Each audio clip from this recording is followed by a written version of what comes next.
Nama saya Adam Adli bin Abdul Halim.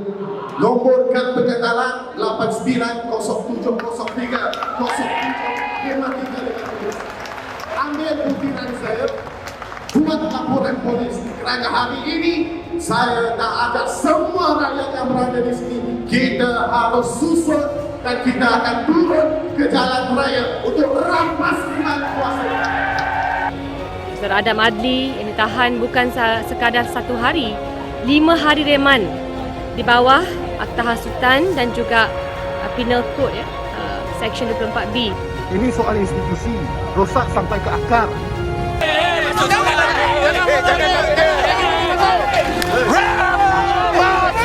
Saya jangan lari daripada perjuangan dan ingat, hari ini hari kita. Hidup, hidup, hidup, hidup, hidup rakyat, hidup rakyat, hidup, hidup, hidup, hidup, hidup rakyat.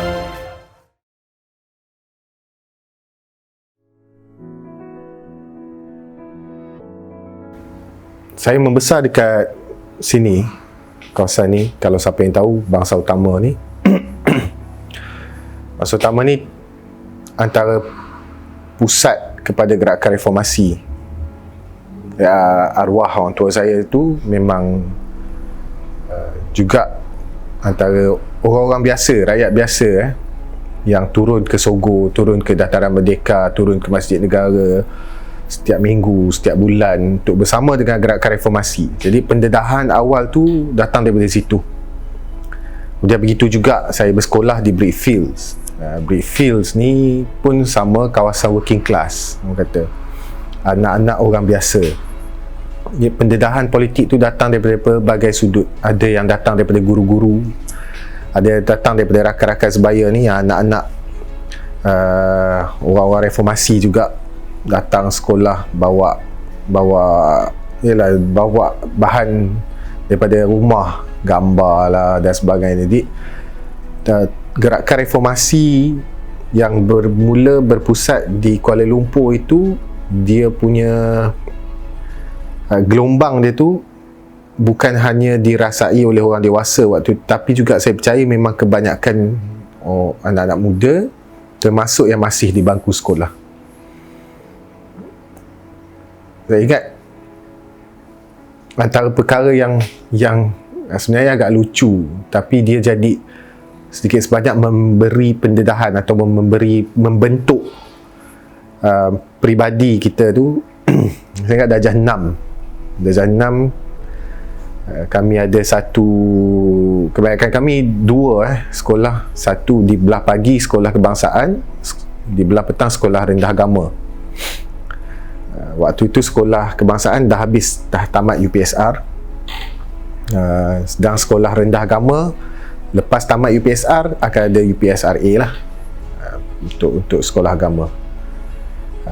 Waktu itu UPSRA ujian di sekolah agama. Jadi di sekolah kebangsaan tu masih selepas habis UPSR, habis tamat ujian UPSR, cikgu-cikgu masih lagi nak buat satu lagi peperiksaan tahunan. Mana waktu tu kami semua cakap apa, nak bebankan pelajar dengan banyak peperiksaan. Dah tamat UPSR cukup lah tu. Kami nak tumpu, mungkin ada yang nak tumpu sekolah agama, ada yang nak tumpu cuma nak habiskan tahun Jadi kami pakat-pakat dua kelas, dua bilik darjah, pakat-pakat saya antara yang terlibat boikot sekolah selama seminggu. Jadi tahun tu tahun tu tak ada siapa dapat pelajar terbaik kat sekolah tu. Adalah, ada seorang dua dapat, yang mana yang masih datang ke sekolah. Tapi kebanyakan pelajar-pelajar cemerlang tu, pelajar-pelajar yang biasa dapat nombor 1, termasuk saya sendirilah. Saya selalu dapat nombor 1, kami tak dapat apa-apa tahun tu. Dan itu antara memori awal waktu di sekolah. Saya ada tulis cerita ni di dalam buku Molotov Cocktail yang saya tulis beberapa tahun lepas. Macam tu saya ingat orang tua saya tu, ayah saya tu, dia tahu dia hantar ke sekolah yang agak ada reputasi yang baik. Dan dia tahu sebagai anak orang biasa ni kadang-kadang mungkin akan rasa sedikit rendah diri. So apa dia cakap, dia tinggalkan satu pesan yang saya bawa sampai hari ni. Dia kata, masuk sekolah ni kamu akan jumpa ramai orang. Dan kalau kamu rasa kamu miskin, kamu susah, kamu just ingat, kamu cuma perlu ingat ada orang lebih susah daripada kamu. Kalau kamu rasa kamu pandai pula, kamu rasa kamu lah paling pandai, yelah kan, sekolah rendah dulu kamu straight A apa sebagainya. Kamu rasa kamu lagi pandai, ada ramai lagi orang lagi pandai. Itu pesanan yang dia tinggalkan, dan itulah jadi bekal sepanjang saya sambung sekolah menengah. Batas bila kami pindah ke Pulau Pinang, pelbatas tu itu bagi pendedahan lain. Masyarakat tradisional, masyarakat Melayu, bagaimana pula tatanannya, macam mana susun atur masyarakatnya, nilai-nilai dalam masyarakat tradisional tu kita belajar di situ. Itu dan pendedahan politik lain. Sama ni duduk di bandar. Duduk di bandar mungkin cara kita melihat politik tu berbeza. Apatah lagi macam saya sebut, kalau latar suasana saya membesar itu suasana reformasi, politik melawan. Di sini dulu ada Zainul Zakaria lawan dengan Syarizat, kemudian barulah baru 2008 baru Nurul Izzah menang di Lebah Pantai ni. Tapi di Pelbatas tu beza, itu kawasan tradisional UMNO, dan di situ kita boleh tengok budaya politik ni macam mana, budaya masyarakatnya macam mana. Jadi saya pendedahan ataupun pengalaman politik ni memang saya kutip daripada kehidupan, daripada suasana membesar, daripada cara bergaul dengan rakan-rakan, dengan masyarakat dan sebagainya. Itu kuliah-kuliah politik saya. Saya masuk ke universiti sudah pun berbekalkan kesedaran politik. Dia bukanlah terlalu sukar untuk saya bila masuk ke universiti tu terus nak terlibat dengan gerakan pelajar. Memang antara perkara yang saya minat, saya nak terlibat dengan gerakan pelajar. Sebab kita baca banyak. Itu zaman-zaman tu adalah zaman-zaman di mana kuat gelombang politik pelajar tu kuat. Biasalah kita kalau orang ada kita tak rasa, bila dah tak ada tu baru kita sedar apa yang berlaku. Dia jadi penyokong nombor satu saya. Dia jadi kalau ada orang cakap saya adalah penyokong Adam, tak ada orang yang saya rasa penyokong nombor satu tu masih dia. Kalau saya di penjara, di lock up, ditahan semua tu, dia akan jadi orang yang paling di hadapan. Kalau saya diminta atau dijemput pergi ke ceramah dan sebagainya, kalau saya tak ada kawan, saya seorang diri, kalau kebetulan dia ada di kawasan-kawasan berdekatan, dia akan datang teman. Kalau saya masuk mahkamah, turun naik mahkamah, setiap kes saya, dia akan hadir. Seorang diri daripada Pulau Pinang lah, selalu kes di Kuala Lumpur. Dia akan datang daripada Pulau Pinang, dia akan naik kereta api dan dia akan tunggu di mahkamah. Kadang-kadang dia tumpang tidur di sini. Di Kelab Bangsa ni pun dia ada tumpang tidur, sekali dua dia tumpang tidur di sini, bergaul dengan budak-budak muda. Saya dengan orang tua saya tu, dia orang yang boleh bercakap, dia orang yang gemar bergaul, mesra dengan orang. Jadi saya pula sedikit timid, sedikit pendiam sebenarnya. Taklah berapa pandai nak bergaul dengan semua orang ni. Dia yang selalu dia akan hubungkan saya dengan orang ni, kenalkan ni. Dia kenal lebih ramai orang kadang-kadang daripada saya. Itu peranan arwah orang tua saya. Saya paling rasa bila selepas dia tak ada tu, saya masih kena hadap kes-kes mahkamah di Kuala Lumpur kan. Satu hari tu saya naik ke mahkamah, masuk ke dalam kamar penghakiman biasa. Saya toleh belakang bila saya duduk di kandang saksi tu, macam biasa sambil tu saya toleh belakang, baru saya sedar selama ni kalau saya toleh belakang, orang tu saya ada kat belakang. Itu kali pertama saya toleh, saya tengok dia tak ada tu, saya rasa ini dah lain. Saya kehilangan penyokong nombor satu saya. Itu benda yang paling, kalau orang nak tahu macam mana perasaan ni, macam itulah lebih kurang. Tapi okey, dia bekalkan saya dengan banyak perkara. Dia tak bekalkan saya dengan wang, dia tak ada harta nak turunkan pada saya, tapi dia bekalkan saya dengan semangat. Orang kata dengan begitu banyak pesanan. Dia ni orang yang suka baca buku sastra tau. Dia ayat dia selalu cantik-cantik dia bagi kan. Itu okey.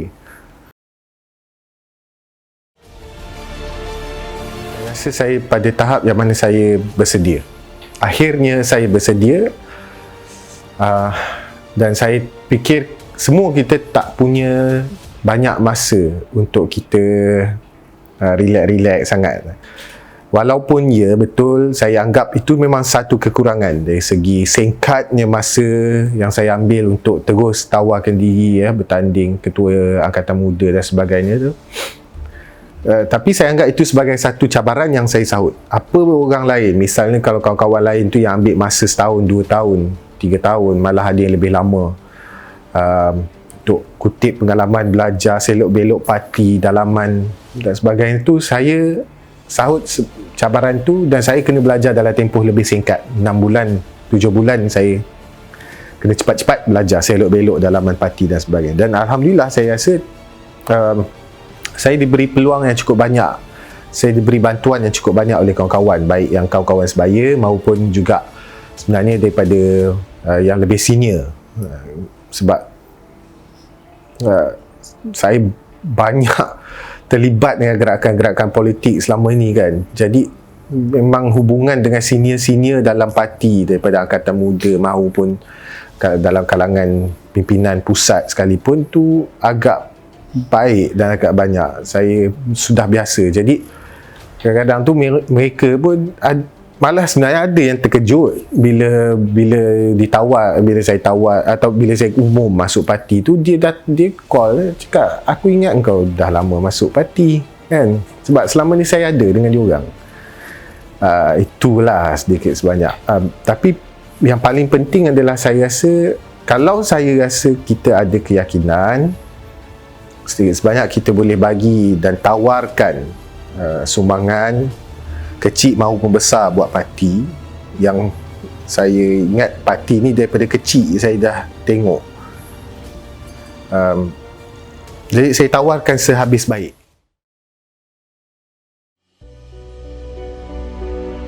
Soal kita tak boleh ukur kematangan semata-mata pada aksi atau tindakan. Dalam politik saya ingat kematangan datang dalam pelbagai bentuk. Ada setengah orang kematangannya terselah dari segi cara dia bercakap. Ada orang terselah kematangannya daripada segi dia menyusun organisasi. Ada yang kematangannya tu memang datang daripada cara dia itu tindakan dan sebagainya. Bagi saya menganggap soal matang atau tidak, yang pertama saya tak mampu ukur. Saya tak mampu ukur sendiri saya sama ada saya ni matang atau tidak. Yang kedua, soal semangat melawan itu masih kuat. Malah soal adakah berkurang dah tak nak turun jalan raya dan sebagainya, itu bukan bagi saya itu bukan cara yang tepat untuk kita ukur tebal atau nipis semangat seseorang itu nak melawan.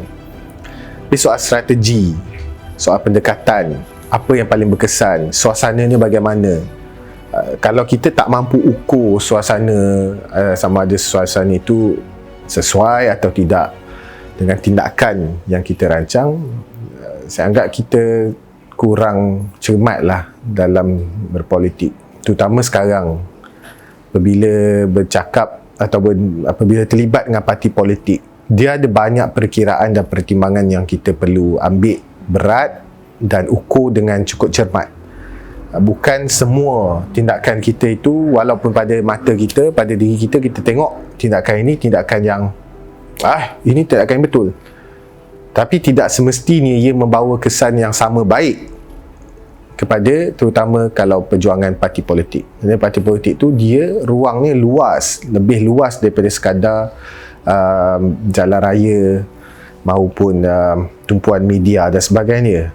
Balik juga pada soal bagaimana kita menyusun dalam kalangan masyarakat, bagaimana kita membentuk optik pandangan orang ramai terhadap gerak kerja politik kita sendiri dan sebagainya. Kita perlu datang dengan variasi.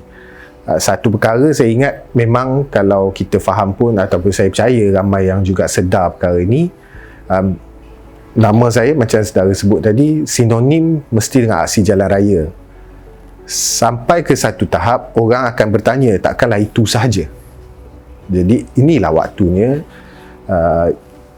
soal jalan raya itu terbukti. Itu saya dah buktikan terlalu banyak kali. Itu dah cukup. Sekarang orang nak tengok sudut lain. Apa cara kamu nak memimpin organisasi? Bagaimana kamu berinteraksi dengan masyarakat? Bagaimana kamu nak tarik masyarakat untuk bersama dengan parti yang kamu perjuangkan?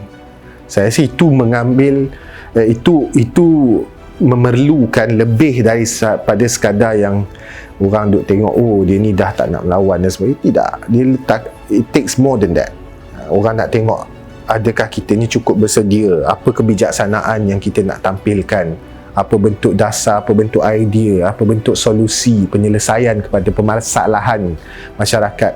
Ini perkara-perkara yang kita perlu ambil, saya sendiri perlu ambil masa untuk lebih banyak tunjulkan berbanding nak membuktikan saya paling ke hadapan kalau dalam berjuang, ya. Itu saya ingat tak perlu pun.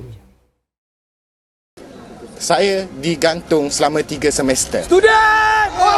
Student! Student! Saya tak kisah, gantunglah saya. Jadi kita akan terus lawan di datang selanjutnya. Kita akan terus lawan.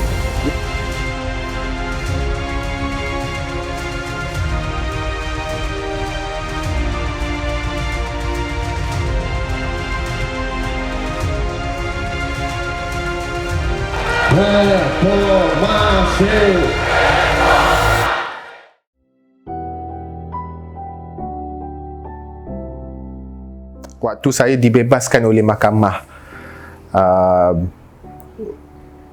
waktu saya dibebaskan di mahkamah peringkat mahkamah rayuan di Putrajaya, was it rayuan atau persekutuan, pada tahap terakhir lah, sebab saya banyak kes, saya dah tak ingat mana satu. Tapi waktu tu atas sultan, saya diwakili oleh begitu ramai peguam-peguam yang cukup ternama, cukup besar. Kerana bagi mereka ini kes yang sangat penting, kes atas sultan yang akan menentukan presiden bagi orang selepas saya. Kalau saya bebas, insya-Allah orang selepas saya ini bebas. Kalau saya di penjara atau saya dihukum waktu itu, maksudnya orang selepas saya ini akan berhadapan risiko yang sama. Dan alhamdulillah menang 2018. Ini sebelum pilihan raya umum. Menang. Dibebaskan, acquitted, dibebaskan penuh. Itulah waktu saya cakap, saya harap saya adalah orang terakhir. Biarlah kemenangan saya ini bukan semata-mata untuk diri saya, tapi kemenangan untuk orang selepas saya. Jadi orang selepas saya boleh quote saya punya kes saya sebagai salah satu hujah defense, hujah untuk pembelaan diri. Itu antara perkara yang saya harapkan tidak lagi berlaku pada orang lain. Cuma sayang ni memanglah berlaku juga. Selepas daripada 2018 tu, saya ingat masih tidak dimansuhkan sampai hari ini pun. Masih ramai yang ditahan, sama ada sewaktu kita memerintah maupun sekarang masih ada yang ditahan dan sebagainya. Itu saya ingat kita sangat kesali dan tak seharusnya berlaku. Dan ini harus kita hentikan. Yang pertama, saya tetap akan sedikit sebanyak pertahankan Angkatan Muda tu. Bukan soal lesu atau lemah, tapi soal suasana politik kita itu bagaimana. Ramai sebenarnya gerakan-gerakan politik yang selama ini akarnya adalah melawan, gerakan yang melawan. Jadi, bila jadi kerajaan, dia berlaku sedikit nak menjajarkan semula gerakan tersebut tu agak sukar. Saya sendiri berdepan kesukaran waktu saya masih berada dalam civil society dengan masyarakat civil tu, dengan NGO dan sebagainya. Agak sukar untuk kita bentuk gerakan tersebut. Adakah ia masih lagi sama macam sebelum ini? Adakah pendekatan yang sebelum ini kita guna itu berkesan dan sebagainya? Apa expectation orang? Sebab kebanyakan orang bila tengok diri kita, dia akan minta penyelesaian. Dia tidak lagi minta kita, kamu dah jadi kerajaan, ni bukan masa untuk kamu berlawan, ini masa untuk kamu selesaikan masalah, tunaikan janji, penuhi manifesto dan sebagainya. Itu saya rasa ekspektasi ataupun orang panggil kehendak kebanyakan masyarakat waktu itu. Balik pada zaman sekarang, konteks hari ini, saya rasa memang kita kena kuat. Kita kena kuat, kita kena bersatu padu, kita kena tampilkan sebuah angkatan muda keadilan yang mampu untuk jadi barisan hadapan buat parti, yang tidak semata-mata terikat dengan arahan pimpinan atasan dan sebagainya. Sebaliknya, dia datang dengan kekuatan sendiri. Dia tampilkan kepimpinan yang boleh diyakini.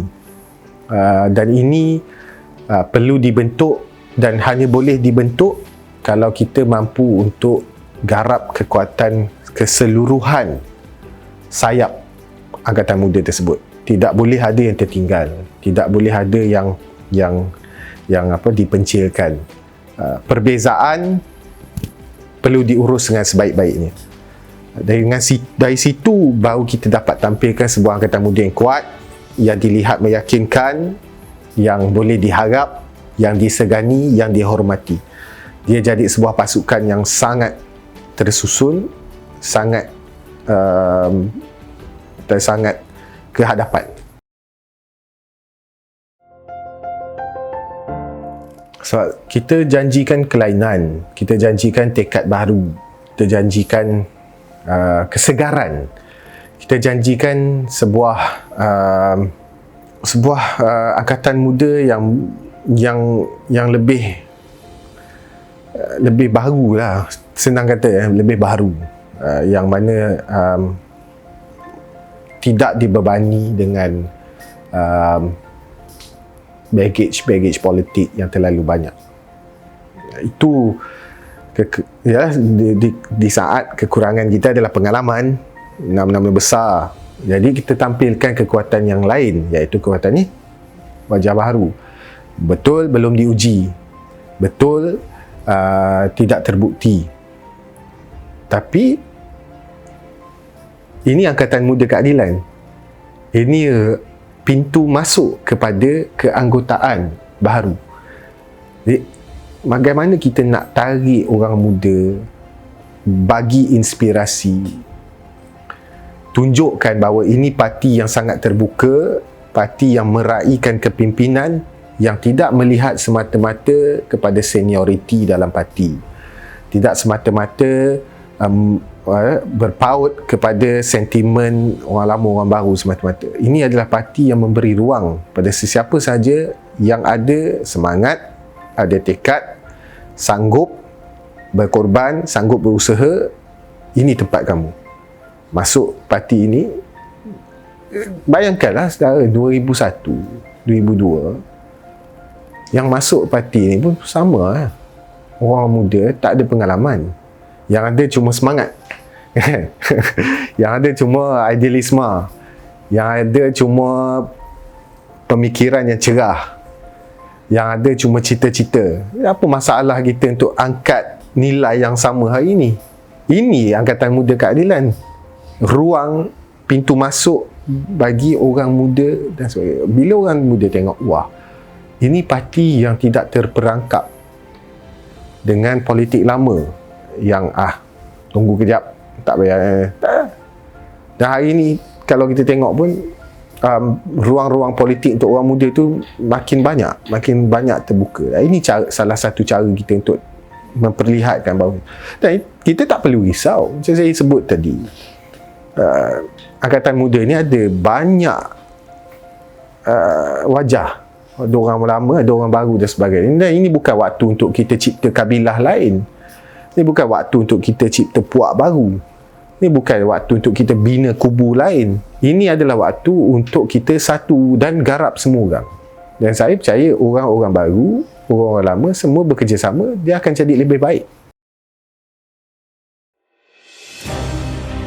Kita tak boleh ramal masa hadapan. Esok apa akan berlaku pun kita tak tahu. Apatah lagi untuk kita ramal apa berlaku dalam 3, 4 tahun, 5, 6 tahun dan sebagainya. Biar ada 15, siapa bakal menang, siapa bakal kalah. Yang kita perlu buat, bekerja sekuat yang mungkin, sebaik yang mungkin, dan paling penting adalah satu hati. Matlamat kena jelas. Mana-mana parti politik pun, kita sudah angkat presiden, dan dalam konteks Pakatan Harapan, semua pun bersetuju inilah calon Perdana Menteri kita pada pilihan raya ke-15 akan datang. Saya antara orang yang tak pernah bersetuju apabila kita meletak angka di belakang nama Datuk Seri Anwar PM ke-7, kemudian tak dapat PM ke-8, PM ke-9. Saya rasa ini tindakan yang sedikit merugikan kita. Kita sendiri yang letak deadline, kita yang letak, seolah kita meletakkan, dan saya tak rasa ramai orang yang, saya rasa ramai setuju dengan saya. Ia sebenarnya agak kurang selesa untuk kita tengok, kita menggambarkan seolah-olah Dr. Seri Anwar itu berjuang selama ini hanya semata-mata untuk jawatan Perdana Menteri. Saya tak rasa itu dia. Tapi tanggungjawab kita bila kita sudah pun ada satu tekad bersama. Datuk Seri Anwar Presiden. Dalam Majlis Pakatan Harapan pun disebut ini calon Perdana Menteri kita. Jadi apa misi kita? Apa tujuan kita? Apa kita punya tanggungjawab? Menangkan beliau. Dan ini tak perlu, saya rasa tak perlu kita nak hujah terlalu panjang kenapa nak kena menangkan beliau. Tak ada. Ini garis jelas dalam politik. Semua orang ada peranan masing-masing. Kita tak boleh semata-mata sebab perbezaan politik kita ketepikan. Saya kena ambil tanggungjawab yang besar kalau menang. Cuma bukan bermakna mentang-mentang jadi ketua suka hati saya nak lantik siapa-siapa. Itu tidak perlu berlaku. Yang perlu berlaku adalah kita bincangkan di mana kedudukan terbaik untuk setiap orang yang main peranan besar dalam parti. Dan kalau ada perbezaan, kalau ada selisih, kalau ada tidak setuju, uruskan dahulu. Tak guna kalau contoh, saya kata saya nak bawa satu pasukan yang bersatu padu. Saya nak raikan semua orang. Maka dengan itu saya melantik saudara Fahmi sebagai salah seorang yang duduk dalam Angkatan Muda Keadilan. Mainlah peranan. Boleh saya buat macam itu. Tapi adilkah pula saya kalau kita tahu ada isu-isu yang tidak selesaikan antara satu sama lain? Mungkin ada orang yang tidak berpuas hati. Saya tak ada. Jadi selesaikan dahulu, bukan ambil jalan singkat. Yang ni tak boleh ambil jalan singkat, kan? Kena selesaikan perbezaan, kena selesaikan dan dapatkan persetujuan semua orang, bukan semata-mata lantik begitu sahaja. Itu bagi saya yang paling betul. Kalau orang tak setuju, hujah betul-betul. Tengok di mana rasional dia. Kalau orang yang bersetuju, alhamdulillah. Itu maksudnya kita dapat cari kesepakatan yang boleh menggerakkan parti lebih baik ke hadapan.